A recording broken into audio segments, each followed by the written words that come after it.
आइए हम एक अच्छे इंसान से मिलते हैं। आप सोचते हैं कि आप अच्छे हैं? ये इंसान सच में अच्छा है। देखिए, मैं कोशिश करता हूँ सही करने की। ये इतने अच्छे हैं कि अगर अच्छे लोगों की लाइन स्वर्ग पे लगाएं तो वो सबसे पहले आएंगे। अरे छोड़ो यार। तो श्रीमान बताइए, क्या आपने 10 आज्ञाओं का पालन किया है? काफी हद तक। क्या आप बुरा तो नहीं मानेंगे अगर हम इन 10 आज्ञाओं को देखें तो? देखते हैं आप सही में कितने अच्छे हैं। ठीक है। अच्छा, ये रहा पहला आज्ञा, आपको झूठ नहीं बोलना चाहिए। तो श्रीमान, क्या कभी आपने झूठ बोला है?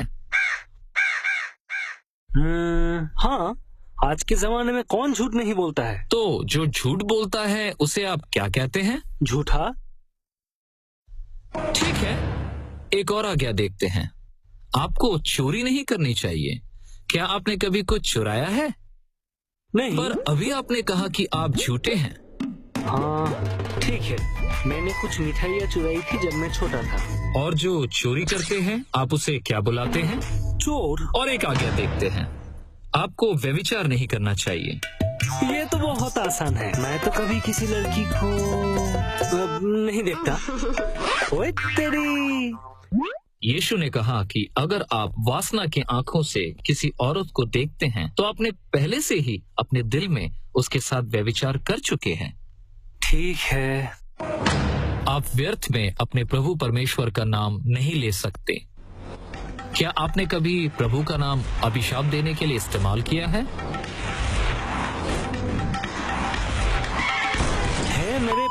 यही श्रीमान, इसे निंदा बोला जाता है। प्रभु ने आपको जीवन, सांस और वो सब कुछ दिया है और आपने उनका नाम मिट्टी में मिला दिया। तो आपने स्वीकार किया कि आप एक झूठे, एक चोर, एक निंदा करने वाले और एक व्यभिचारी हैं। और ये 10 आज्ञाओं में सिर्फ 4 ही हैं।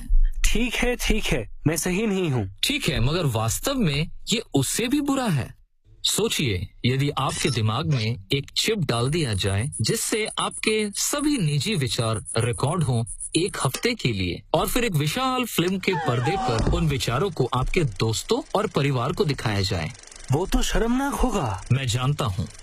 बाइबल कहता है कि प्रभु सब कुछ जानते हैं, यहाँ तक कि आपके दिल के गुप्त विचार भी।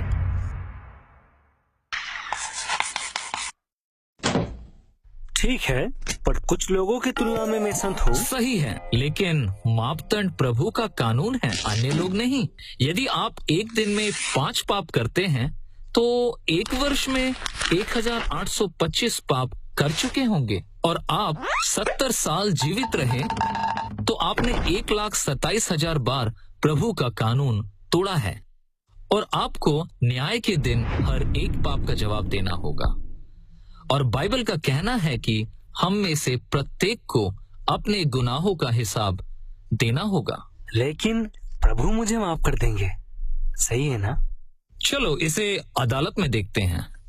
अरे देखो, मैं जानता हूँ कि मैं कानून तोड़ता रहता हूँ। क्या तुम इसे अनदेखा नहीं कर सकते? केवल एक भ्रष्ट जज ही यह कर सकता है। एक अच्छा न्यायाधीश ये कहेगा, न्याय की मांग है कि आप अपने अपराधों के लिए भुगतान करेंगे। प्रभु एक भ्रष्ट जज नहीं है, वह एक पवित्र और धार्मिक जज है।